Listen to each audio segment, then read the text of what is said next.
so much for logging on to SA Talk today. Remember, if you are watching us on our YouTube channel, the Silver Fox Multimedia Studios, make sure to hit subscribe. And if you are watching us on the Facebook page, Silver Fox Studios or SA Talk today, please don't forget to hit like and share. Today I'm very, very excited to have Mrs. Cynthia Leal Massey in. She is the author of Death of a Texas Ranger. You can find it on the Barnes & Noble's bookshelves as well as on Amazon.com. And thank you so much, Cynthia, for coming on today. Tell me all about this awesome book. Well, Death of a Texas Ranger, the impetus of it started in about 2006. I was interviewing the pioneer descendants of Helotes, and there was probably about 100 people that I interviewed. And I came to this one gentleman who was in his late 80s, he's 91 now, and he told me the story of his great-great-grandfather who was a Texas Ranger and had killed another Texas Ranger in his troop. And I hadn't, I was astonished. And the more he started talking about this, then he told me that there was another gentleman involved, and his name was Gabriel Monarch.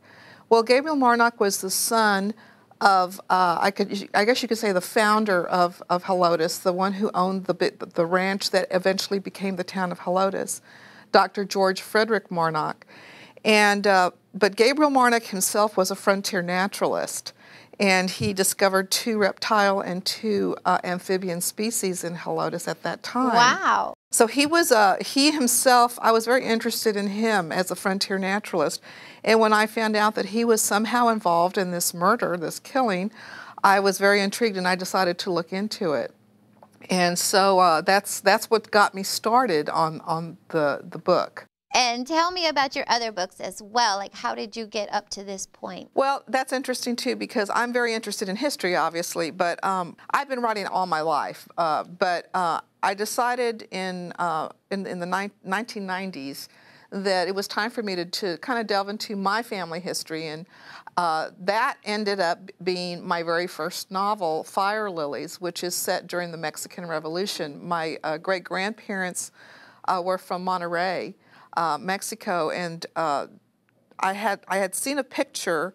They had 15 children, but they were all dressed very, very nicely, like very well. You could tell they were very well off. And I found out that this picture, which was taken actually kind of after the revolution in 1921, was at a hacienda outside of Monterrey. And so when I saw that, I decided I'm going to do a little bit more research, because by the time now, all these generations later, there's no more hacienda, everything is lost. So that ended up being my first novel, Fire Lilies, which, like I said, it starts in 1903. It's before, during, and after the Mexican Revolution, and it's sort of like a Mexican Gone with the Wind. Oh, how awesome! I love that. Yeah, pulling out that tradition. Yes, and it's told from the point of view of 2 sisters, Dolores and Alicia. And Alicia is living on a hacienda and is married to a very bad man, that's a Dolores. And Alicia's in Monterrey, and she marries a man that she's in love with, but her parents aren't real excited about this man. But anyway, so it goes back and forth from their storyline. And then, as I said, it starts when everything at the parties and all of the wonderful things before the revolution, and then it goes through the whole war, and then after what happens afterward. Wow, that is awesome. To find out that you find these pictures and you feel the history come alive, and you did that in this book as well. Oh yeah, I do a lot of research before I write one of my books. Fire Lilies, for example. It also took me 4 years. I think 4 years is my number. That's how long it takes me to do the research. And while I'm researching, I also write. And when I write, I realize, oh, I don't have enough information, so I need to do more research. So I do it simultaneously. I do both simultaneously.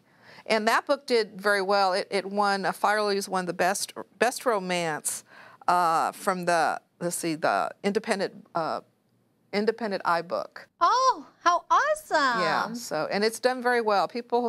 That's probably one of my favorite, or one of people's favorite novels. I still get emails about that book. Aw. And so now this one, though, this one just hit the shelves at Barnes & Noble's. Correct. And you just had an event there. And so where can they find your book in the Barnes & Noble's? They can usually get my books, this particular one, in either the Texana section or in the nonfiction section of the store. And that's the thing is that, you know, there is so much competition out there as far as how many books are being published, but your books bring the history alive, so they're very easy to read. Yes. And you just kind of fall into them. People are telling me that they can't put it down there. I mean, I think they can read it in just a few hours, which is, you know, it takes me 4 years, and you know, to research and write it, it takes someone 4 hours to read it. But that's okay. That shows that it's interesting to them. That's right. It's very enveloping to them. Yes. I love that. I'm so excited. So if you're definitely in the market looking for a great book, and it's a lot of history here. Tell me about the different areas that you were researching locally around here. The death of a Texas Ranger takes place not just in Helotes. The murder actually, and this is kind of an interesting side note. Again, I stumbled upon this story when Mr. Morales told me that his great-grandfather had done this killing. So I started doing more research. Well, I needed to interview the descendant of the one he killed, John Green. And I found her through a San Antonio Current magazine, newspaper articles. I guess it was in about 2005. One of their reporters interviewed, her name was Miss Shirley Sweet. She's a descendant of John Green. And she talked about the fact that he was buried where he was killed, which was about 3 miles north of his homestead, which was now located on 1604 and Braun Road. Oh! And but what was interesting is that over the years, like in 1980 or so, when they started developing Gilboa Park, they had their little private family cemetery, and there was 3 graves there, and one of them was John Green's. And but what ended up happening is they got an easement to keep the cemetery, but that didn't because remember, it's kind of hard to, in those days there was not a lot of houses out there, so it was just all out in the boondocks. So teenagers went out there and started to vandalize the cemetery. So the family they went ahead and just took the tombstone, but they left the graves, they left the bodies. So over the years, the developer just developed houses there, so he was left in the front yard of this house. So he's buried under a tree. And another interesting fact is that the name of the street that he's buried on is called Jean Verte, which is French for John Green. Oh, wow. Because the developer knew that this person was still buried there, and he's still buried there. That is so interesting. Yes, and so it was through this story that I saw in the San Antonio Current. She had said that her great-great-great-grandfather was killed by Indians. Well, I knew that he had not been. So the story that they were giving all those years was not the same story that the Morales family have, which was the true story. So that's when I realized there's something here that I need to discover. So it became a mystery for me to solve. How exciting for you, just to find out little clues, little clues. Now, when you organized this book, you used the Charles Darwin quotes. Tell me about that. How does he tie in? That's a good question. Dr. George Frederick Marnock went to school in Edinburgh, Scotland. He went to the College of Surgeons there, and he was a classmate of Charles Darwin. And so he graduated, or he became a licensed physician in 1826. And again, that was the same time that Charles Darwin was there. Charles Darwin's father wanted him to be a doctor, but Charles Darwin was not interested in that. He was already interested in the biological sciences, in naturalism. And so, so they took classes together. Wow. This was the man who ended up in Helotes and has the Marnock homestead. And then his son, that's how Gabriel got interested in the natural sciences and became a frontier naturalist. And he actually mentioned this to people, you know, that he actually had a correspondence with Charles Darwin and Thomas Huxley, who were both the naturalists from that time period. And so that's why I decided to, because Charles Darwin, if you'll notice, if you don't mind handing me the book, let me show you the quotes that I used to begin each book. Like for part 1, takes place from 1870 to 1880, and it says, And this is a Charles Darwin quote from The Origin of Species. And it says, "We will now discuss in a little more detail the struggle for existence." And so the whole first part of this book is about how hard it was to live in the 1870s after the Civil War and when the Indians were still roaming around raiding and killing and stealing. Right. It was very, very difficult to live during that time. So then several years, so then the second part of the book, which takes place in 1892 to 1903, and I have to go back and look at this real quick. That part's the desire to satisfy hunger or any passion such as vengeance is in its nature temporary and can for a time be fully satisfied. That is from The Descent of Man, which came out in 1871. And the reason that I use that quote is because 20 years after the killing happened, the son of the victim went after Cesario Menchaca, who had escaped to Mexico. Oh my gosh! And he was a sheriff's deputy, and he ended up working in the San Antonio Police Department as a chief of detectives.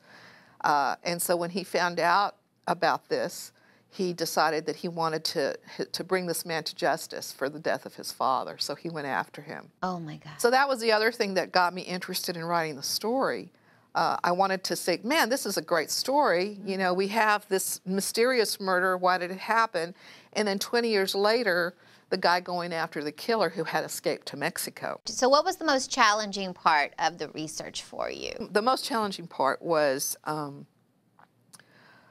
of the scattered pieces of information. I had family stories that were conflicting.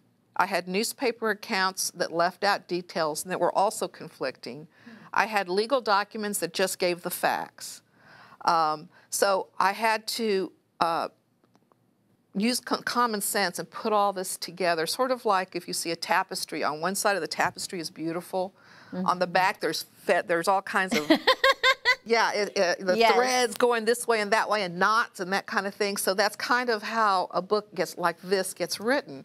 You have all of this information and then putting it all together so that it reads smoothly, but it's still, and especially because this is nonfiction, it had to be true. Everything that I wrote in there had to be true.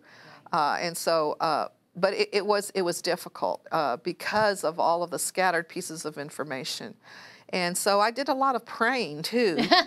Give me some divine intervention. I would get emails and phone calls from people like, hey, I heard you're looking for this piece of information or whatever, and I think I have it for you. And wow. Just when I would be despairing over if I'm ever going to finish a story, somebody would email me or I would get a call saying, I have something for you. I think that this is going to help your book. Mm-hmm. And And the family members are still alive, obviously, because that's when you had to go and do interviews. There was a lot of the family members are descendants of the people. There was 20, I guess you could say, there was 20 men in the troop, and then there was 2 like substitutes.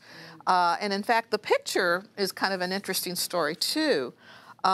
This is a picture of Jacob Habey, and he actually is a substitute for Cesario Menchaca. He was a substitute twice. The first time Cesario was sick, and he took over like in March for the 10 days that they were on the Scout. Then after Cesario killed John Green and escaped to Mexico, he took over the remainder of his term. Well, so that's a picture of him and 2 of the other men in the troop as well. They're his brother-in-laws. Oh. Yeah, his brothers-in-law. And so this is the only picture of 3 men of this particular troop. So it's really a cool, and it's very rare. The gentleman who found it was Jacob Habey's. His name is Bradford Bame, and he lives in Castroville. And he emailed me one day and said, hey, I have a picture that you might be interested in. Wow. And he said, I heard you were doing this story. I put things on Ancestry.com when I'm looking for research. I post, I'm a writer and I'm looking for this. And that's what I had done for this book. And he found that. Someone who was on Ancestry told him about me, and so that's when he contacted me. So I went to his house, and he pulled out, they're called tintypes. The picture's a tintype. So he pulls out a little tintype, and he had found it in he had inherited his great-great-great-grandfather's belongings, and there was a tin in there because he's very interested in history, and the picture was in there. It was a little faded tin type, and so he had pictures of Jacob, his ancestors. So he said this was him, and he was pretty sure these two were his brothers-in-law who were also in the troop, and they're holding Winchester carbines, which were the rifles that were given to the Texas Rangers when they became Texas Rangers. Thank God for the internet. Yes, yes, that's true. Thank God for the internet, because to find this kind of rich history and to find out, so much, and there's still descendants that are walking around here today. Yes, yes. And it is good. I think it's good when you know where you come from. And I think also you appreciate the struggles that people had to endure back in those days compared to how easy we have it now. Oh, absolutely. Yeah, it was tough living, especially for the women. There is the story of course, John Green's wife she's an interesting individual. She was pregnant when he was killed. In fact, her baby came nine days after he was killed. Oh. So she was pregnant at his funeral, and they had two small children. She had two little boys. One was, I think William was 4, and Johnny was 2, and then she was pregnant. So then, and after he, this all happened. Her brother and her brother-in-law came and helped her at the farm. And then a few years after that, I guess about 5 years after his death, she married an Irishman. And but their marriage didn't last. He died, and she had a little girl with him. Wow. And then so they were only, it seemed like I could not get the exact date of his death. I did have the date of their marriage, but he died within a year of their marriage. And then a few years later, she married again, and they had a little girl. And this guy, she ended up staying with for the next 40 years. Wow. Yeah.